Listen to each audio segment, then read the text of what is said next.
On purpose. He's like, today is not, we're getting the real Jeff today. And now today, nobody's gonna learn. Documentary hypothesis. What he truly believes. We're not unbridled truth. Jeff without the muzzle. That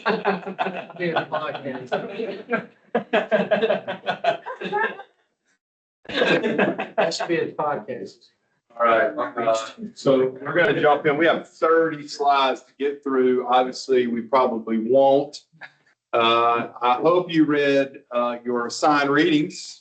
So we had Jason DeRucci's, which was only 8 pages, which was easy read, compared to Bruce Wells' massive article about biblical law.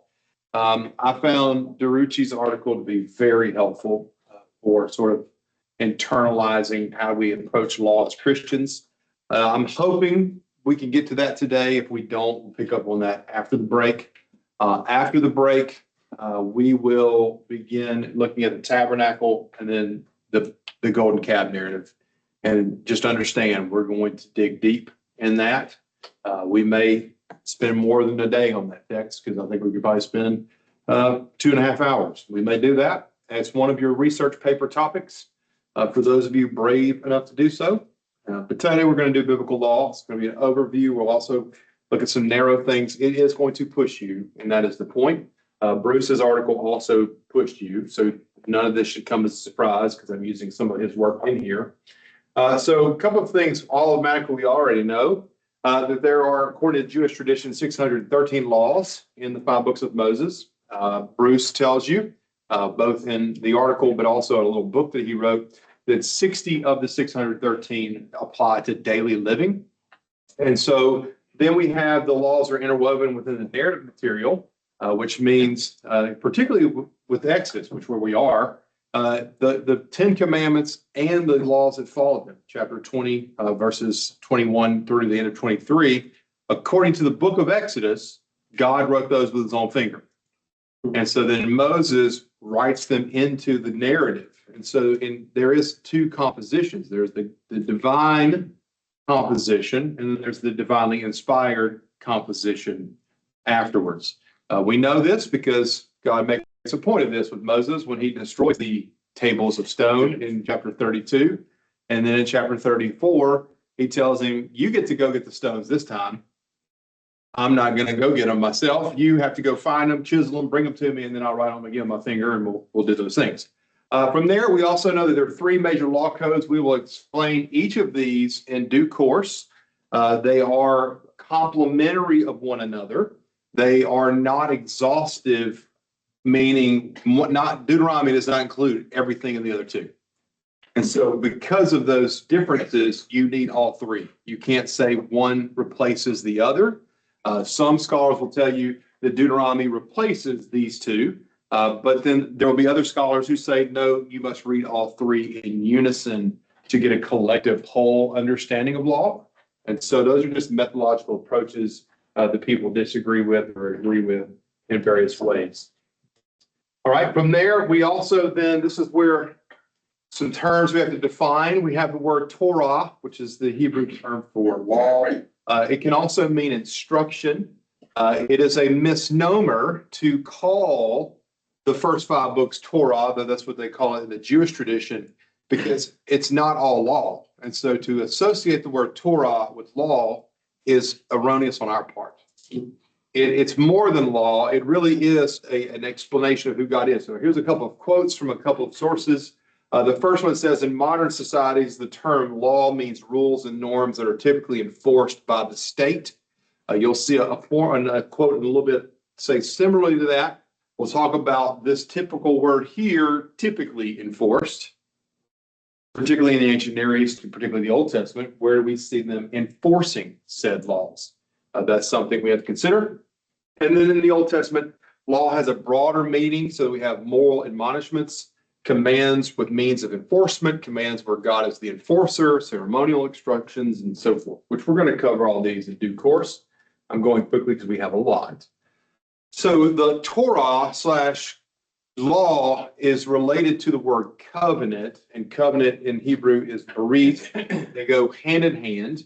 Traditionally, the word covenant wreath is coinciding with the verb karat, which means to cut. The most translations do not include the word cut because it doesn't make sense to us, but it's this act of cutting a covenant which involves blood. So we see this sort of, if you watch mob movies, where they cut their hands and they shake on it, right? That's the kind of idea that's pulling from this Old Testament covenantal language. We saw that in Genesis 15. We saw that in Genesis 17, when Abraham had to ceremonially cut. The covenant is the principal image used in the Bible to express the relationship between God and humans. And we have seen this. Most of you have heard this, but we'll revisit it again. There are three chief metaphors in the Old Testament describing God's relationship with us. It's father, son, husband, wife, and then you have shepherd, sheep. God is called the shepherd. Then he tells the kings will be shepherds. We've already hit on these a little bit, but we know that these are the two metaphors chosen, and they speak to the fragility of family life, right? So if you're familiar much with this, you have a father can have a son who then is a wayward son. We have that in the parable of the prodigal son. But then in the prophetic literature specifically, they use this metaphor, husband, wife, and it's not a good metaphor. Okay? So Hosea, Ezekiel, Jeremiah all bring in this motif of you have been the unfaithful spouse. And so that's sort of also in the early part, you have, I was there, Israel is my firstborn. But then they jettison him. And he changes the metaphor later that Israel is my bride. And then we also see this move in the New Testament, obviously, where you have God as Father, Jesus as the Son. And then we also see with the same metaphor, Jesus is the bride and the church is the bridegroom. And then we also see Jesus as the good shepherd in John 10. So those metaphors for the covenant transcend the two testaments. Ernest Nicholson describes covenant the following way. Covenant is the central expression of the distinctive faith of Israel as the people of Yahweh, children of God by adoption and free decision rather than by nature or necessity. Now, when we get to the covenant, particularly Exodus 20 through 23 and Leviticus 17 through 26 and Deuteronomy 12 through 26, God essentially tells them in Deuteronomy 7, I have covenantally elected you as my children. There is no decision in that matter. Right? But if they disobey him, he can just kill them and start over with the next person in the family unit. Does everybody understand? So this idea of adoption, and then the New Testament talks about adoption. Paul uses that a good bit as well. All right. In addition to that, Israelite religion was founded on and continually expressed the covenant relationship with Yahweh, and then the prophets then used the covenant, and particularly the laws, to issue their message of doom and destruction. Like you've disobeyed the covenant of God, which is tied to the law of God. So the covenant, God covenantally electing and loving the descendants of Jacob, is then going to be bound to the law here in Exodus. And if they're not going to be obedient to the law, God will then remove them out of his sight. So law is very complex. Now, this is where we slow down. That was the preface. This is where we get into the more delicate topics of the day. So was Israelite law unique? So this is drawn from a now infamous book. It was not ever a famous book, but it became infamous because it got him fired. But Peter Enns, before he became the well-known anti-evangelical Peter Enns, when he wrote this book, he was an evangelical, and then this book caused him to get fired from Westminster Seminary, which is actually quite conservative. So Pete writes in the Inspiration and Incarnation, he argues for these are two things he says about, or the top one, then I have to paraphrase it for us, the Bible's uniqueness. It is a common expectation, often implicit, that for the Bible to be God's word, it should be unique. That is, it should not bear striking similarities to the literature of other ancient peoples. So think about where we've covered already in this class. We've had the Enuma Elish that we briefly mentioned. We talked about the Gilgamesh epic. We talked about Sargon's birth narrative. And now we're about to talk about a bunch of laws. And so what Pete is summarizing is that I would guess most of you walked into this class and this was your predisposition to the Bible.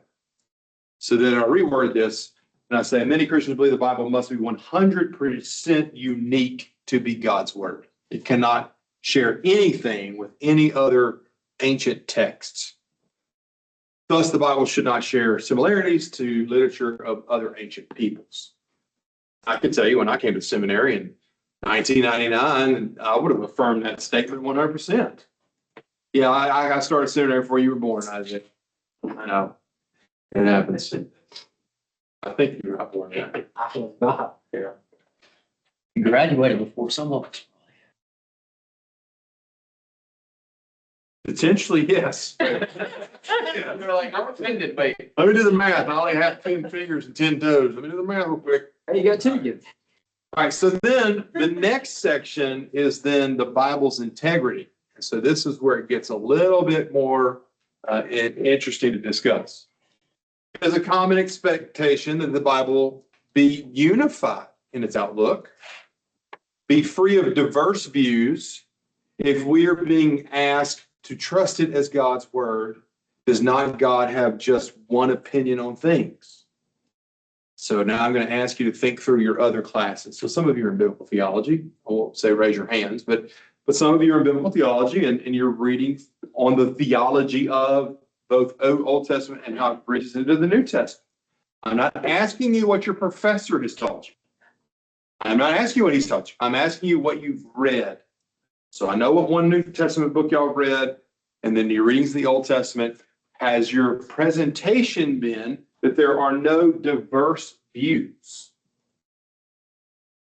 Or have you been taught that it is a consistent, unified outlook?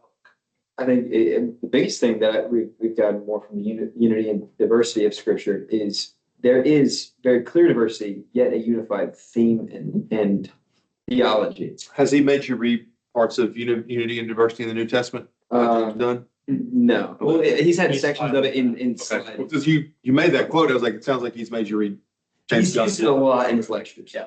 Yeah. So Dunn's work is very prominent. So Dunn is famous in that book for saying that there's the overarching unity, which is that Jesus Christ, born of a virgin, Son of God, died, resurrected, will return. That's the unified message of the New Testament. But then he argues, and this is where I disagree with James Dunn, so full disclosure. He argues that each recipient of Paul's letters got a different version of Christianity under the unified umbrella of the previous statement. So that's where he would then say the laws or Paul's words about women wearing head coverings, or the role of women in the household codes of Colossians 3 and Ephesians 5. Those are only isolated to those two people groups, not a unified teaching for the greater church. We disagree with that. Yeah. If you don't, see me after class. We disagree with that. So that's one aspect of diversity. He also then says in the same book that Matthew and James have differing views on the law from Paul. Which when I read that book in a doctoral seminar, I asked it point blank. I said, if he's correct, then there's no such thing as the doctrine of inerrancy. Because you now are saying Matthew and James are at odds with Paul. And then how can that be you can't get that way with putting that under the umbrella of unified when you're arguing for different versions of how the law is received. To be honest, I was the only person who pushed back on that. I was a little shocked, but of course that was also 2006, where some of you weren't yet. You would have graduated in the spring. I was a doctoral student. I was just born. All right. So in other words, then, in terms of the Old Testament, Many Christians believe that the Bible is unified in its outlook, that it's free from diverse views. Of course, we have to define what is the diverse view. I don't have time to chase that rabbit here. But there are diverse views of things or perspectives, but that does not mean they are contradictory to one another. They are complementary to one another, but that's far beyond today's discussion. But he's dealing with particularly with moving us toward law. And so he argues that both presuppositions are challenged when we study the law. So he's saying, number one, our presupposition that the Bible is 100% unique runs into a big roadblock when we study law. And number two, diversity of views also run into a roadblock when we come to biblical law. So my goal is to unpack that, and then we'll have some healthy dialogue. You can probably see why this book got him in trouble. And that's not even the controversial parts, where he talks about the Bible as the incarnate word. And so there are parts that are divine and there are parts that are human.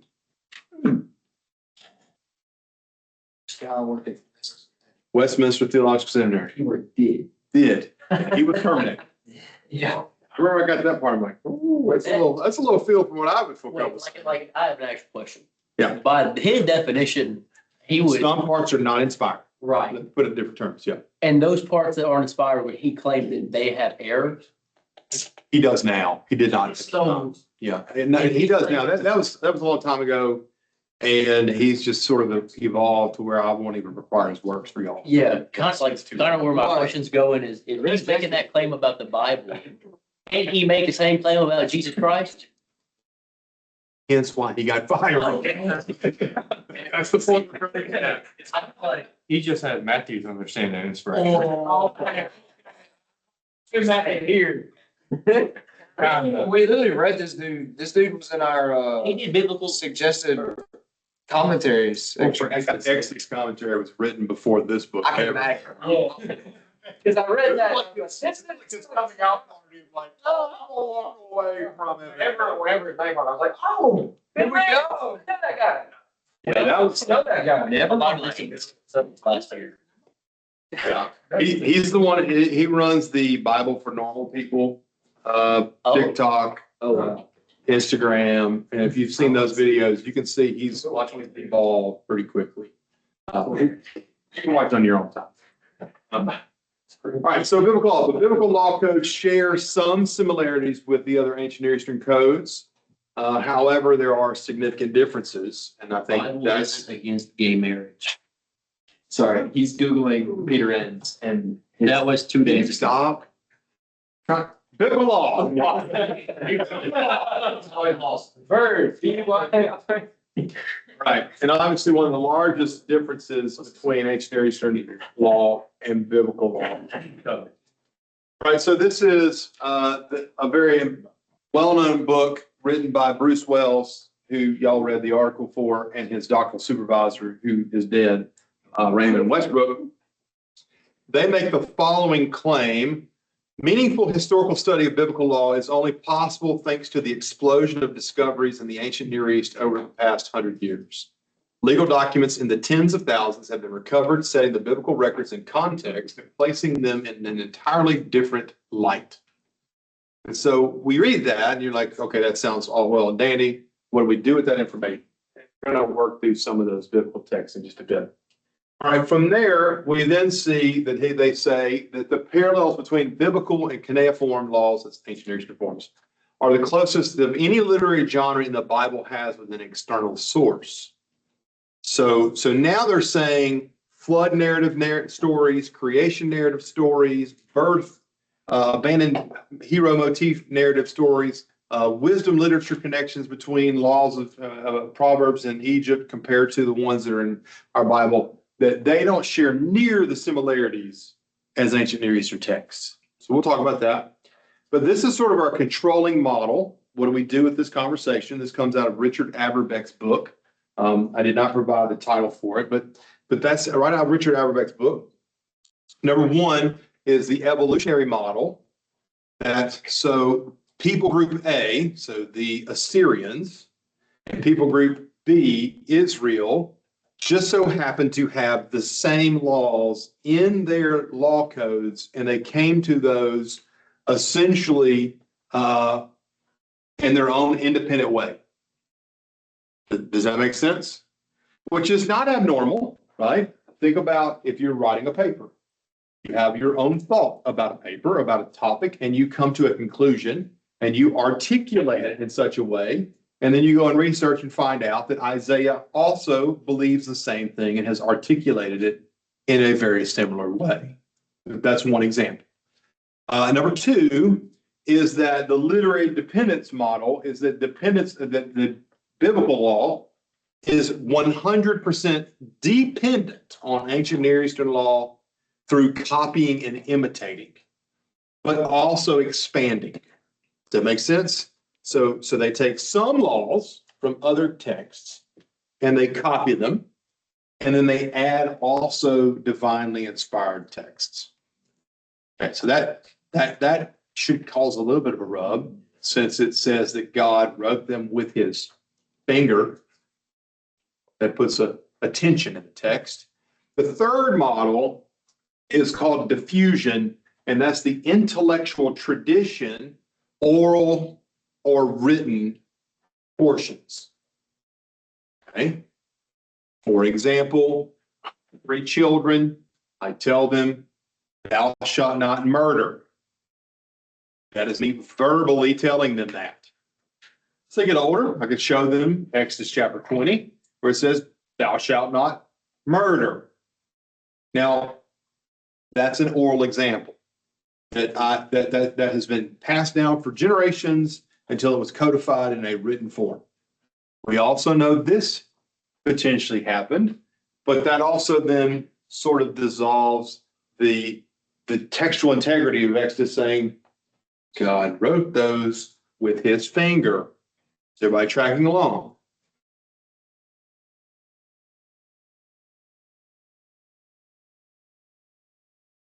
All right.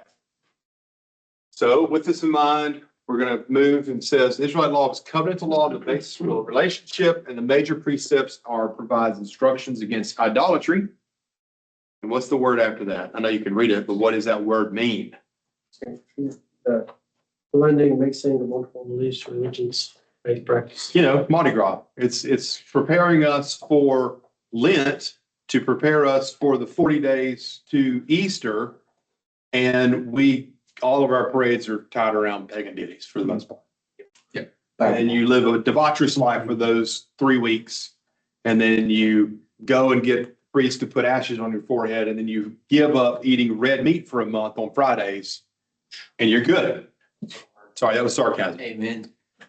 Sorry, that was sarcasm. You should, your husband works at Catholic schools. We are so Southern Baptist. I know you are.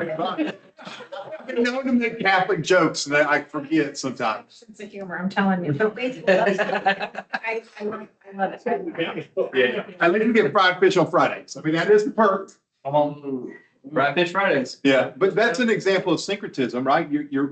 It's this odd thing. You're syncretizing pagan behavior in a Christian culture, loosely Christian culture, so that it will refocus you on the anticipation of the resurrection. Fish place. Well, So they look, I always put money in the fish market right as this make some money. That red meat gets cheaper. This red meat's good too. All right, so this is where now we move into some delicate stuff. We're going to slow down. Okay, so there are several law codes of the ancient Near East, and you are welcome. You are welcome. I was going to make you read Hammurabi's code, but I decided not to. You're welcome. It's only 8 pages of reading. You're so gracious. But you would hate yourself for reading them. You thought reading Exodus 20 through 23 were rough? All right, so you have the laws of Eshnunna, but then you have technically the Code of Hammurabi. And we know that dates actually to around 1750. That's not negotiable. Like, that's when he lived, and we have it. It's in the Louvre. I've seen it with my own 2 eyes. They also have what look exactly like them replicas, and I saw one in November at the Harvard Semitic Museum, and it's got all the laws inscribed all the way around it. Now, at the very top of that stele, which you're going to see in a moment, is the god Marduk and Hammurabi bowing to Marduk. Now, what we have to dialogue about, and then these others are also important, but this one is the chief of importance, of most importance. All right, so when we look then, there's this picture I showed you. It's about a 6 foot, 6.5, 7 foot tall stele. And so it comes from the ancient Babylonian area. So you have Hammurabi on your left, Marduk on your right. And below this photo is where all the laws start going all the way around it in Akkadian. And Akkadian is older than ancient Hebrew. And it's like its ancient ancestor. And it's got 244 consonants. And so this does precede, to put it differently, this text precedes Moses by a minimum 300 years and possibly 500 years. Right? If you date the Exodus to 1446, I'll subtract 1446 from 1750 and I get 300 years. If it's not 1446, but it's 1260, then I'm working at 500 years, roundabout. Now, why does that matter? Well, I'm glad you asked. So what we know is that they contain laws in these categories, contracts. Y'all read Exodus chapter 20 through 23? There's contracts in there. Number 2, establishing wages, household issues like divorce, inheritance, and sexual behavior. Those are also in those texts. Now, there's some also aspects missing in those. And so what we know is that the most common similarity, which is, I've heard Bruce present this, by the way, the guy y'all read an article with. I heard him present. He teaches at the University of Texas at Austin. And he is a wonderful scholar, wonderfully nice human. But he says he loves to teach his Old Testament survey class. He pulls out all of these ancient texts and has them read. All of them have. If 2 men are striving together against each other, and one of them punches the belly of a pregnant woman. Y'all are familiar with that text. So this is Law Hammurabi 17, which is there. Then it's repeated in Law of Hammurabi, again in lines 209 to 214. Then it's found in a different law code, not Hammurabi, line 21, as well as line 50 through 52. It's found in the Sumerian laws, which are also very old, lines 1 and 2. And then it's found in Exodus 21, 22 through 25. And so then he said, very tongue-in-cheek, he said, there clearly must have been an epidemic in the ancient Near East of pregnant women being punched. He says, it's fun to watch my little students get all worried. But then he actually talks about why they're in all these texts. And it's actually the reason they're in all these texts is the value of human life and the value of pregnant women. And so it's creating this worldview of there are certain people, classes of people who are sacred, one of which is a pregnant woman. But when you read them across that board, you're like, holy cow, there's this epidemic of pregnant women being punched. But he argues that it's functioning as a type of law that you can then apply in different manners. Does everybody understand? And we'll probably come back to that text specifically today because it's a doozy of an interpretive text. In addition to that, there's a lot of laws on slaves and how you treat slaves. And then there's one on the goring ox, right? Apparently people didn't know how to build fences well. An ox gets out, gores another man or gores another ox, that kind of stuff, right? And then you have laws condemning murder, adultery, and incest. Those are also in Exodus. So to show us those, it would be helpful to read them side by side. So on the far left is the first. It says, beginning with, if an oblum strikes another oblum in a fight and injures him, that oblum shall swear, I did not strike him with intent, and he shall pay the physician. On the far right, it says, when 2 men are fighting and one strikes his fellow with a stone or with his fist, and he does not die, but he takes to his bed, If he gets up and walks about outside with his, on his staff, the striker is absolved, but if he must recompense him for his period of inactivity. Those are very similar, right? So this is teaching that if you punch somebody, causing them to have bed rest, you have to pay their daily wages they've missed, right? The next one. If an ox gores a man while passing through the street and kills him, that case has no claim. That sounds just like an unfortunate day. If a man's ox is a habitual gorer, and his district has informed him that it is a habitual gorer, but he did not file down its horns and did not control his ox, that ox gores a man of the awalim class, or the son of a man, and kills him, he shall pay half a mina shekels of silver. If an ox gores a man or a woman and he dies, the ox shall be stoned, its flesh, shall not be eaten, and the owner of the ox is not liable.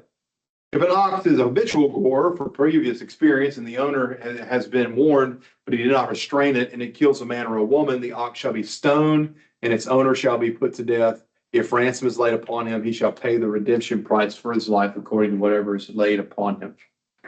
This is 300 to 500 years older. Okay, so there are some distinct differences between these two texts, by the way. Okay, chief among them is that the biblical text has put a premium on human life over against the one on the left. How can I make that conclusion? Ox is dead rather than. You kill the ox immediately. Like if that ox, it's the pit bull rule in America, right? It's the pit bull rule. Pit bull attacks, you take it to the vet and have it put down.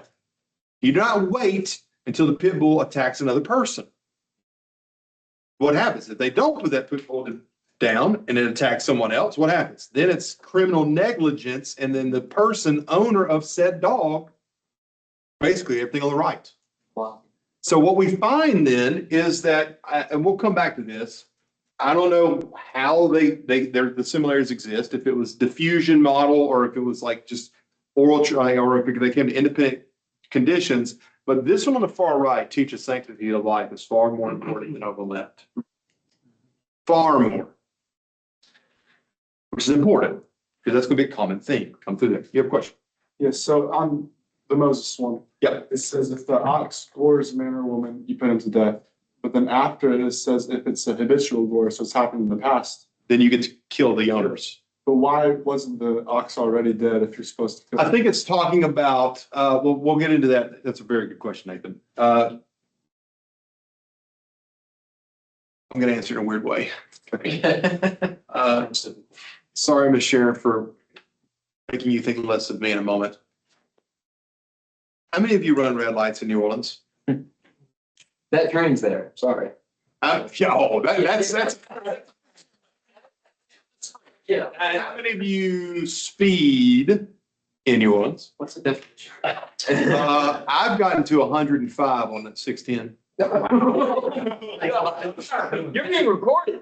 I drive a minivan that will not do 105. When I was a student, my wife and I, when we were dating, used to may or may not have raced on 610 or more than one occasion. Why all of your hands raised, by the way? Why do you speed and why do you run red lights? Because no one will ever pull you over. I mean, I lived in the city itself for 16 years. I can count on one hand how many times I've seen people pulled over. I got bigger fish. The red light I drove through every single day to go home when I lived over in Gentilly. I watched a cop run through it. You turn left, you have to wait. He ran through it. And so I started doing it. And then one day I did it and a cop was behind me. I was like, I'm going to get pulled over. No, he didn't pull me over. It was just part of life. There's the analogy of biblical law, Nathan. The law is in place, but if it's not enforced, then it becomes anarchy. Can we have anarchy with our driving laws? Let's call it what it is, right? Or y'all are a lot more godly than I am. Now I drive a minivan, so it's kind of like I gotta go slow. The daddy wagon just only gets up to about 85. Back to its comment. No. Somebody. More than likely, the goring ox owner did not kill it because the ox is needed to plow the field. And in that event that no one held him accountable, When it now goes the second person, now the people of the community were like, well, we warned you the first time, we should have killed the ox, but because it's an ox and it's important, now you get to die too. And so I think that's probably what's happening, because there's no ancient Near Eastern, ancient Israelite police. The police is Caleb and I grabbing Lawson by the back of his neck and taking him to the city gate and saying, this is our worthless brother. Oh, okay. I'll just bring a plate of chicken tenders and just drop it right in front of it. You mean Trent? Oh, okay. That was recorded. All right, on the left, if a man blinds the eye of a member of the Olam class, they shall blind his eye. If he breaks the bone of an Olam class, they shall break his bone. On the right, you shall give life for life, eye for eye, tooth for tooth, arm for arm, leg for leg, burn for burn, injury for injury, wound for wound. And in fact, if you go read more of the Hammurabi's Code, it actually has this also, not this part. Life for life, eye for eye, tooth for tooth, arm for arm, leg for leg. They're parallel. You have your hands. Or did you have, one of you had your hand? It was just like, all the, most of the Hammurabi, we were seeing this all in, like, what is that? It's distincting from slaves. There's a certain class of people who are more valuable, which I think I have my example up here next. It's the way in Hammurabi's Code, if you own slaves, they were property. You could do whatever you wanted to them and there was no consequences. What do we know about the biblical text if you own slaves? Yeah. You got traps. Like, so if you cause the eye to be popped out of your own servant, what happens? They go free. But to cause harm to your slave, your property, actually causes them to have freedom. In their culture, you could beat your slave to any level you wanted to because you owned that human. That's a big distinction, by the way. Very big. Question. So, though, in Exodus 20:21 was talking about all this, at the end of the line it says, for he is his property, talking about the slave. Mhm. Like, how does that different from something like this and what you just said? You could beat the slave as much as you want because it's property. When you get into those texts, when you harm a slave, they earn their freedom. Mhm. They also, if you take in a Jewish slave, Hebrew slave, they can be a slave for 7 years, and then they get their freedom back after 7 years because in their worldview, Israelites are held in higher esteem. If they get married, if your slave gets married and has children, he may earn his right, but his wife and kid have to stay, which is a way of making the slave stay the owner. So when it says that he's his property, It's still his property, but if you cause harm, they get their freedom. but is it more in the sense of you have legal right over this Yeah. individual, whereas for it's their worldview, it's more of you can treat them as an object. Yeah, on the left side, Hammurabi's, it's they're subhuman. I hate that term, but you know what I'm saying. They're true property. The way some people treat animals, like it's my dog, I can do whatever I want to do with my dog. No, but it also has rights. Like it's also an animal. God created this thing. You can't just whatever. All right, so there are some significant differences. Significant differences. Number one, there are laws imposing limitations on the king. There are no laws imposing limitations on the king in Hammurabi's Code because Hammurabi, though, didn't write them. They were for him and his kingdom. So let's look at these limitations in chapter 17 because it's quite a bit. We will cover this in depth toward the end of the semester, Deuteronomy, but for the time being, we'll look at these. Deuteronomy 17, 14 through 20. When you come to the land which the Lord your God gives to you and you possess and dwell in it, and then say, I will set a king over me like all the nations round about me, you may indeed set a king over you, whom the Lord your God will choose.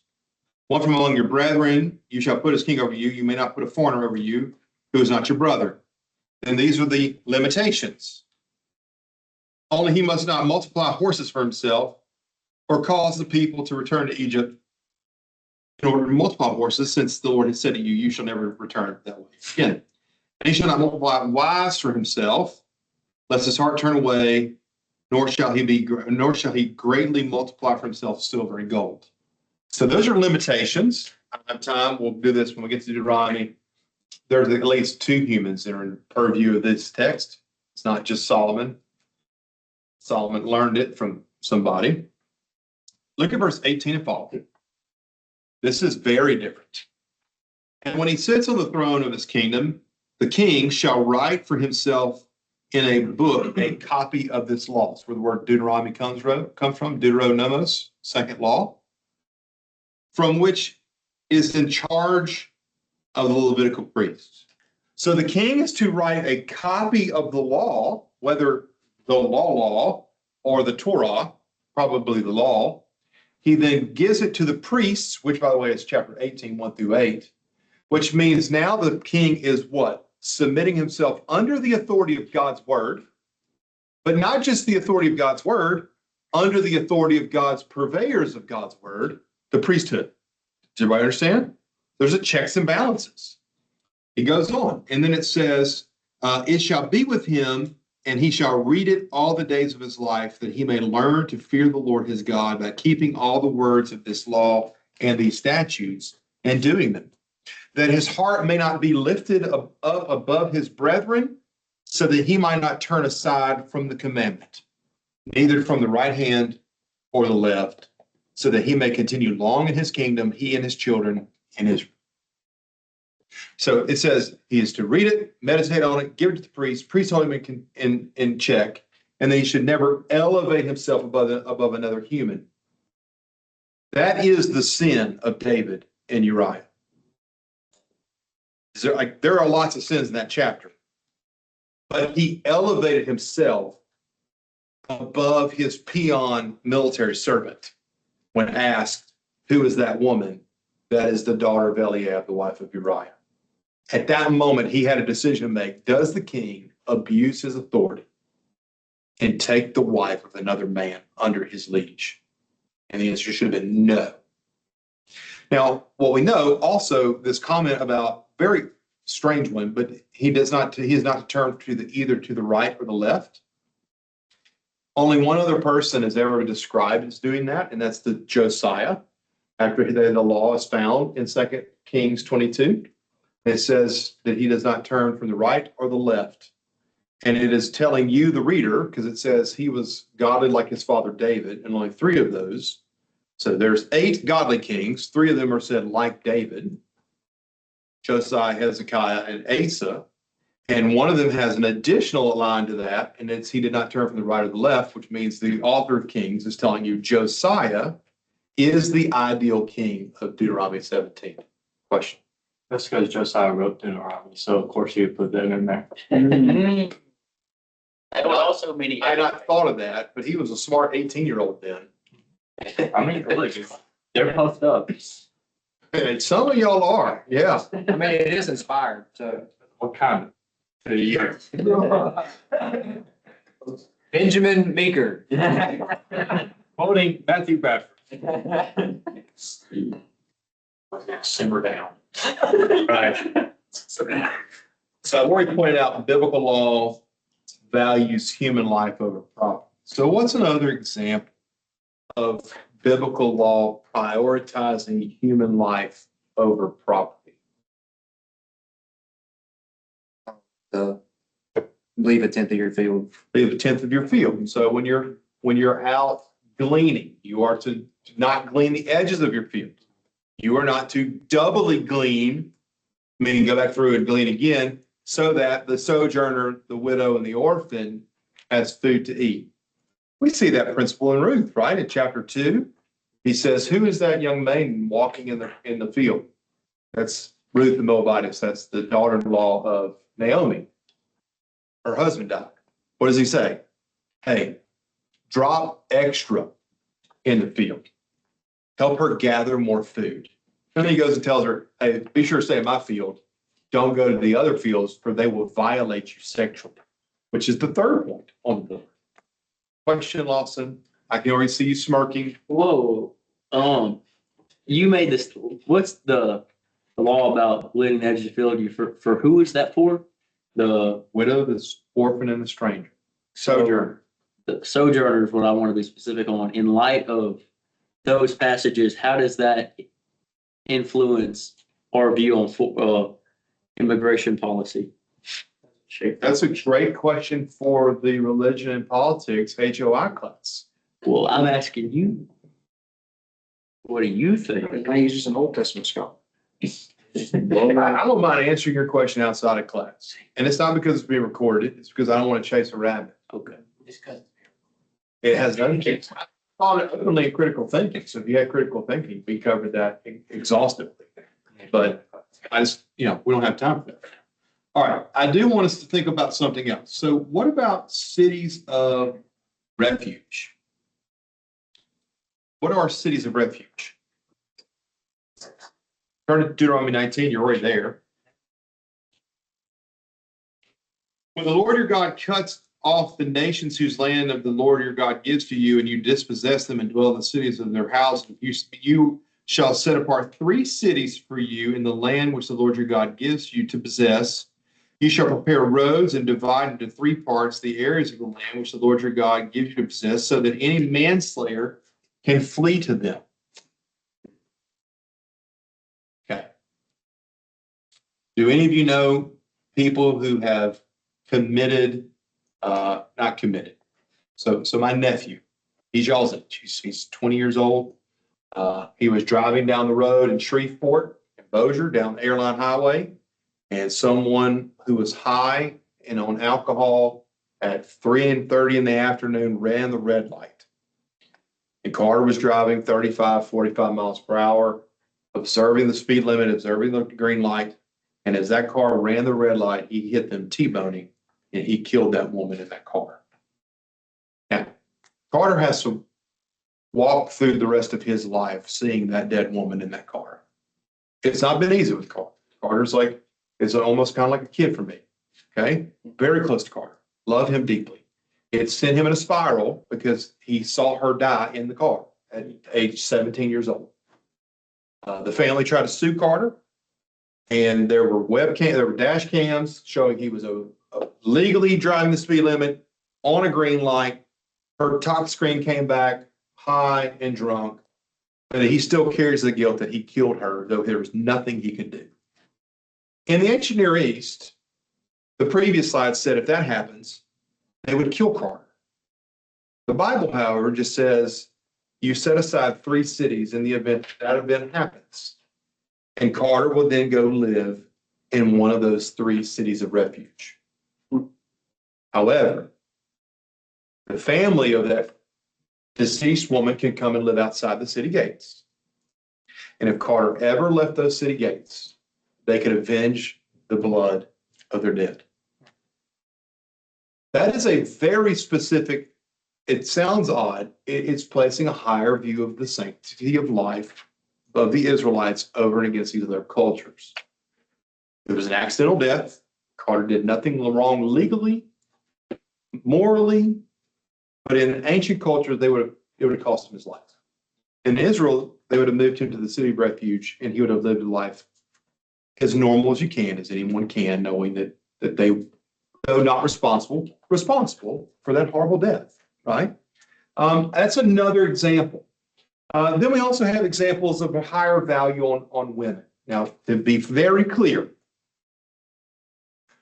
women in the Old Testament, much like the ancient Near East, were still viewed as secondary citizens in culture. I'm not going to sugarcoat that for you. However, they are to be treated better than they are treated in ancient Near Eastern texts. For example, turn one more chapter over in Deuteronomy. There's no, I do not hide chapter 20 and 21 from anybody. They are awful to read. You understand me? What we're about to read is horrible, particularly with Isaiah, who's in the military. When we read these texts, this is, by modern standards, deplorable. However, within the confines of the world of ancient world. This is actually quite caring in the context of that worldview. Everybody understand that? Now, you need to understand, you go read some feminist scholars on these texts, and they talk about these should be ripped out of a Bible. This is not sacred. This is dehumanizing. And I get that argument, but when you step back and look at the greater ancient Near Eastern codes, this actually has a high premium on treating people with value, though it violates our modern understanding. Now, I bring this up not to make stir the pot. It's because if you tell your church when you're a minister, we're going to read through the Bible in a year, and they get to about right now, they're in Deuteronomy, and one of them, the sweet little girls, can come up to you and be like, Pastor, have you read Deuteronomy 20 verses 10 through 20 and chapter 21 following? You better be like, yeah, I know. Let me walk you through it. Let's read. Verse 10 of chapter 20, when you draw near to a city to fight against it, offer terms of peace to it. That's the first thing. Notice, it does not say kill them all. Offer peace to it. It gets overlooked. And if it answers you with peace and it opens to you, then all the people who are found in it shall do forced labor for you and shall serve you. Well, that doesn't sound nice. That sounds like servitude. But that's how ancient civilizations functioned. But if it does not make peace for you, but makes war against you, then you shall besiege it. When the Lord your God gives it into your hands, you shall put to death all of its males to the sword.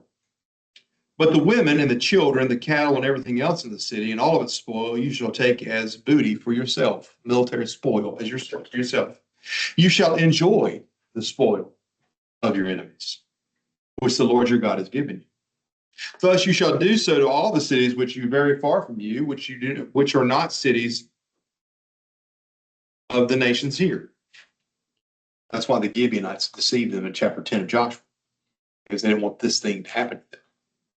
But in the cities of these people, the Lord your God gives you as an inheritance, you shall save alive nothing that breathes. Look at chapter 21,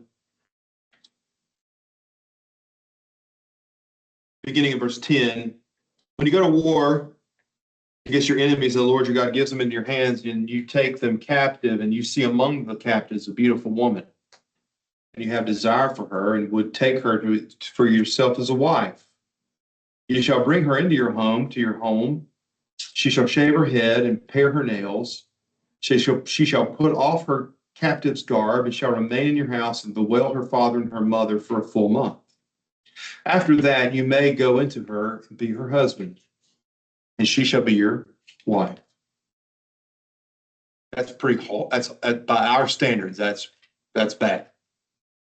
But read the next verse. Then, if you have no delight in her, you shall let her go where she wills. You shall not sell her for money. You shall not treat her as a slave, since you have humiliated her. Still, by our standards, not good. But in ancient standards, she was property. There was no freedom. Meaning, let's put it a little different too. We don't live in this worldview.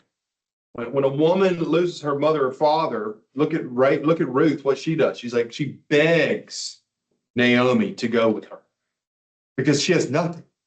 She has to sell herself as a slave or become a prostitute. And if you just come in and you have pillaged an entire people group, you have killed every male, how are these women going to survive? I'm not making excuses for the Bible. I'm trying to explain to you an ancient worldview where this is actually quite gracious. Again, by our modern standards, it's disturbing. But in the context of Hammurabi's code, this is grace that we've never seen. And it's those differences when it's tied to the Torah and covenant that we find the value and the significant difference is it's tethered to God himself. So I understand? Look, I'm not trying to hide this to you. This is our sacred word. You don't need to ignore it. You got to be able to handle it. And it's tough. These are tough texts. And I've had people ask me about them. They're tough. And you can ask me about it. Come on. So, while I understand that these texts are like radically, more sanctifying or radically better than other ancient Near Eastern law codes. Like, if ultimately God's moral law is you should only have one wife and you should treat her right and people aren't property, why doesn't he just say that and be even more radical?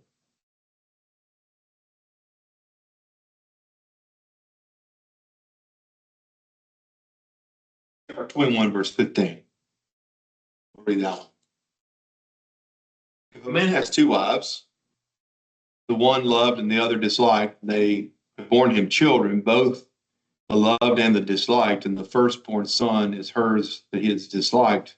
But on the day when he assigns his possessions as an inheritance to his sons, he may not treat the son of the loved as the firstborn in presence of the son of the disliked, who is the firstborn. Genesis 1, 2, and 3 teach God's holy, sacred view of marriage. That's not disputed. Verses 26 and 27 of chapter 1, two shall become one in chapter 2, right? The fall of man, we've covered Genesis 3.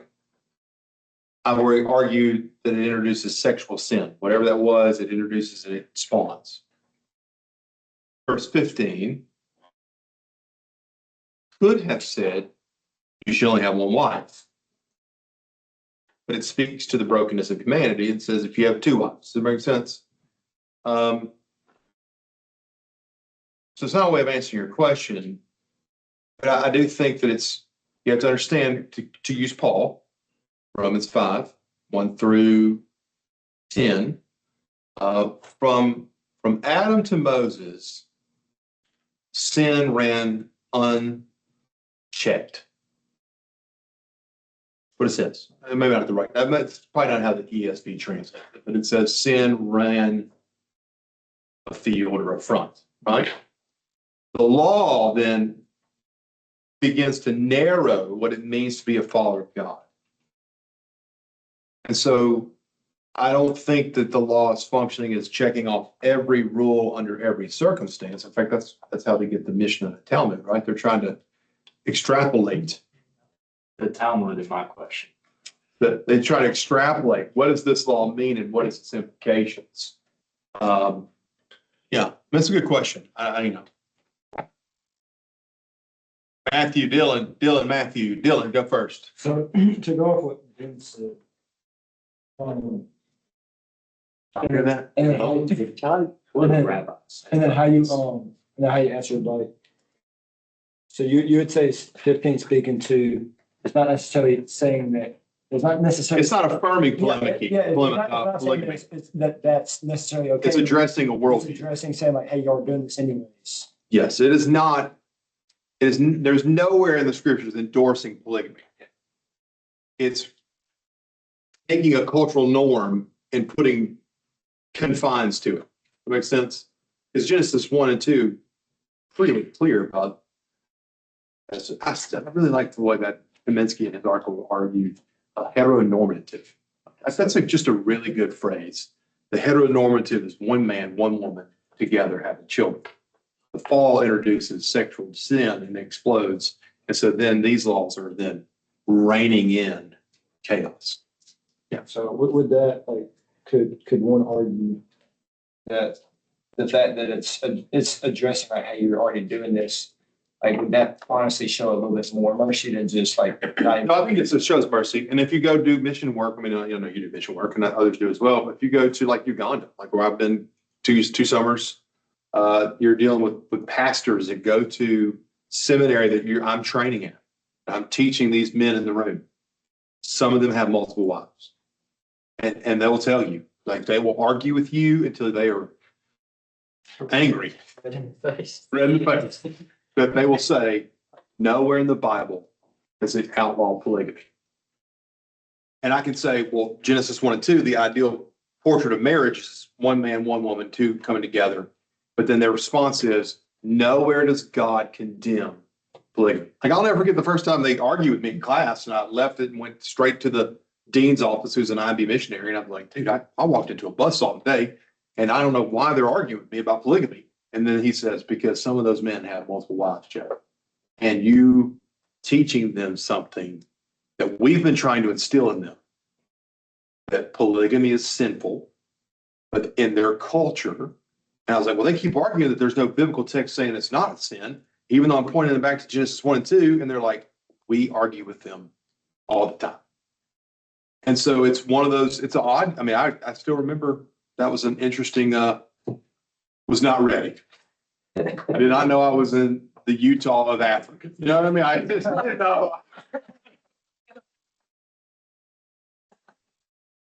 It's so good, awesome. That's funny. Okay, here we go. That's funny.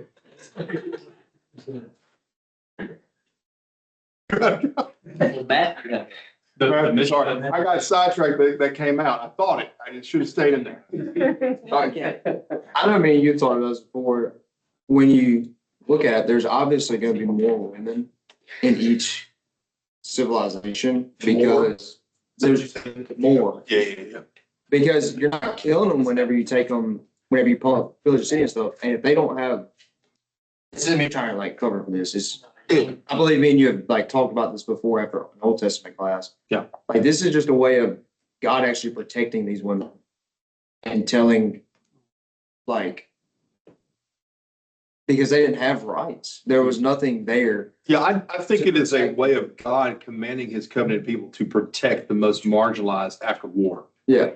And some people choose to read that through, this is just another example of patriarchal abuse. Mm. And I think when you step back and compare it to ancient Near Eastern law, where it's just, you get, as a man, you do whatever you want to do. You take a woman, you keep her. If you don't want her, throw her away. If you don't want the slave, kill him. It doesn't matter. Like human life has no value in those other civilizations if you are of the class of superior than the other peoples. The Old Testament law is saying, no. Israel is more important, yes. Israelite men are more important, and Israelite women are important, just lesser so, but they still have rights. They're not just treat them as you see fit. And so we see that kind of play its way out. We have to move forward. You can ask questions after class, but here are two things that Derucci points out. The law centers on loving the Lord with all of your heart, with all of your soul, with all of your might. The Lord alone. But it compels us to love our neighbor as ourselves. That is not part of those other law codes. Those other law codes are not concerned about how I should care for Alex. Just doesn't work that way. So then we see the absence is fitting because the law of Hebrew Bible is more than just just a law code. It's part of their covenant governing relationship between the people of God and their God.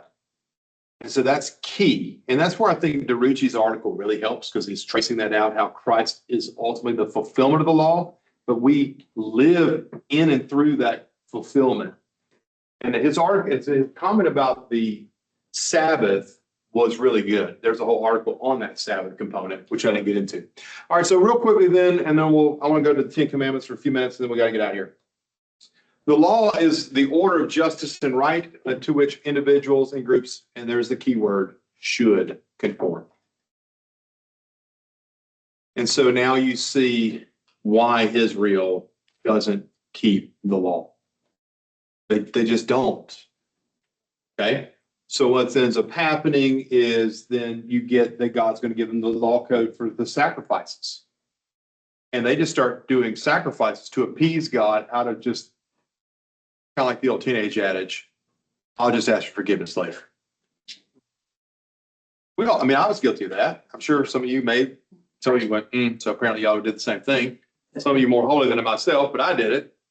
And it's that shallow Christianity, right? Like you become a believer, I can go on sinning and just ask for forgiveness later and I'll be good. And as you get older, you start to grieve your sin, even as a believer. You feel guilty of your sin or you grieve that behavior and then you repent of said behavior. All right, so real quickly then, let's look at let's look at a couple biblical texts. I want to do the 10 Commandments real quickly. And I don't need to go through all 10 again because all of you have had Old Testament and you've listened to that hour-long lecture, and including on Old Testament survey online. But I do want to point out, I've come across a possible new interpretation of a verse. So chapter 20 of Exodus. That's first translation, remember? So obviously we know the first two, which is no other gods before me, no other graven images, whether in heaven, above, earth, or beneath the earth, which is talking about idols, like representation of God, which is Exodus 32, which we'll preview there. And then it says, you are not to take the Lord's name in vain. Okay, so all of us, probably most of us, I shouldn't say all, most of us are probably told that you can't assign God a certain name, last name, right? You don't take his name in vain. That's why I take Mary's name in vain. I'm not Catholic. I say, I swear to Mary. You know, it doesn't think, I do say that all the time. So I'm not Catholic. But we would say, like, if someone cuts you off driving down Gentilly, you're like, I swear to God, if you do that again, like, that's not good. Hear me. That's Proverbs talks about that. Paul talks about that, having this loose tongue as it relates to flippant talk related to the divine. That is not this verse. Yeah, we taught y'all that. I taught you that. More than likely, I taught you. I know I taught you this, and I think I'm wrong.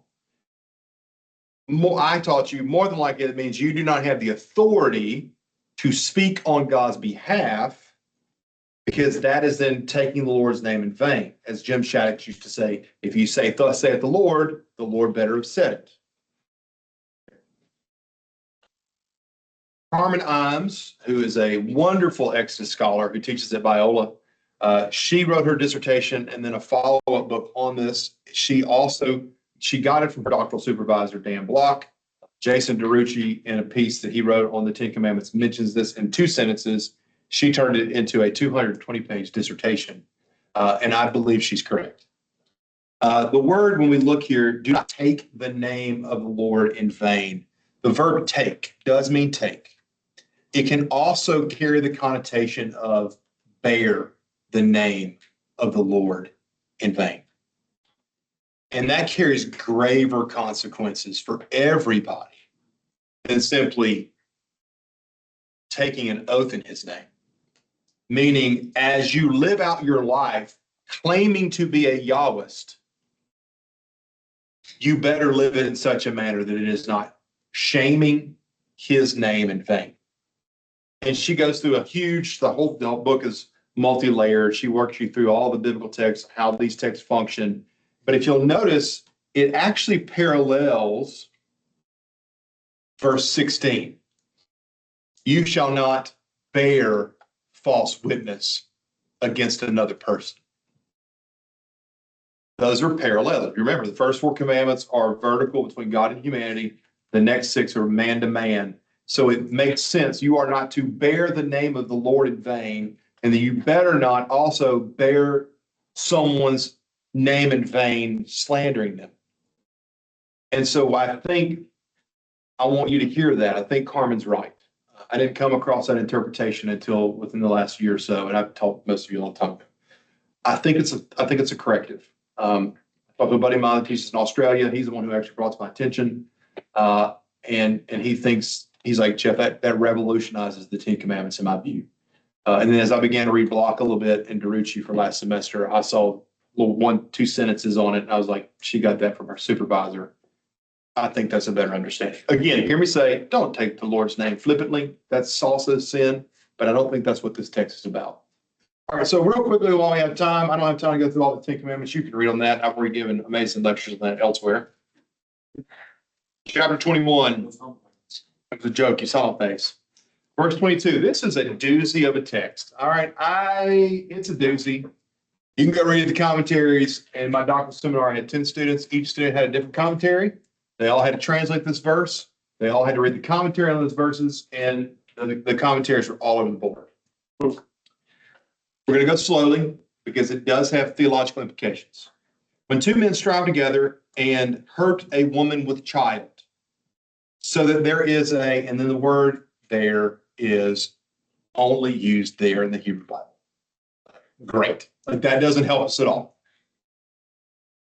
So it's called a hapex legomena. My translation says a miscarriage. What does yours say? She gives birth prematurely. She gives birth prematurely. Well, that is a significant range of meaning.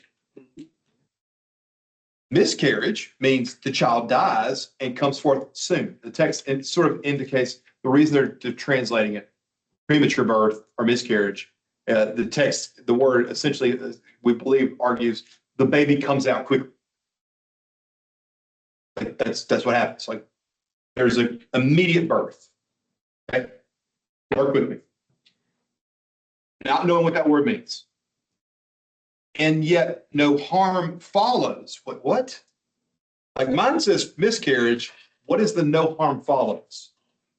To the woman. Forget it. According as the woman's husband shall lay upon him, which is interesting. You would expect the biblical text to say upon both of them, because the Hebrew text says both men hit her. Like it's a plural. Like in other words, two men are fighting and she gets punched. Both men are technically guilty because they're the ones fighting. But he gets to issue the determination of the outcome. Verse 26 is the lex talionis law. That's where we get that. That's that Latin phrase, lex talionis, where it says, you shall have a life for a life, an eye for an eye, tooth for a tooth, hand for a hand, foot for a foot, burn for a burn. So some people question, so to be very candid, pro-life people interpret verse 26 as applying to baby and mother. So I understand, like that's part of the pro-life argument. But the text seems to be indicating that it's being applied to the mom only. Does everybody understand? I think it could be applied both, but commentaries, even evangelical conservative guys were like, it appears it's specifically to the mother.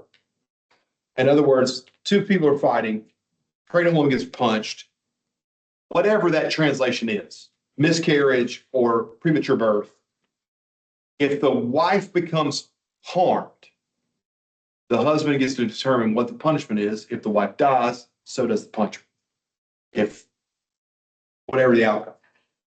Of course, I would argue the life for life, eye for eye, tooth for tooth, hand for hand, foot for foot, and removing tooth for tooth because baby don't have teeth yet. If you punch her in the belly, you're not harming her arm or her feet, but you could theoretically be hurting an in utero child with a punch. Does everybody understand? So if that baby then comes out lame, meaning with a broken arm, broken leg, then the dad gets to determine, well, look, you just broke my infant's arm and you cause a premature birth, and then you get to break that person's arm or leg or whatever.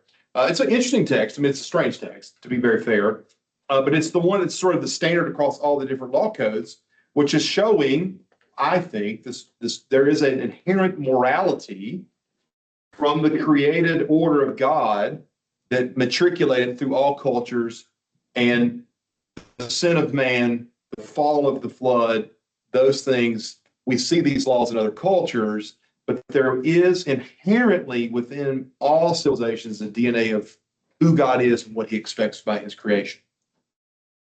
But sin corrupts that, and we see that, I believe. We're out of time, but law is very powerful. We're going to be in the law elsewhere, so don't worry. We'll cover the Holiness Code and read through a lot of it. And then, of course, I know the Deuteronomic Law Code a little bit. We'll cover that as well. So the word of the day is miscarriage. Yeah, well, we just finished that. I couldn't think of any other word. What about Premature birth. Or premature birth. One of those. If you want to go either one of those, whatever translation fits you. whatever your translation says in that spot? Have a good day. Great, safe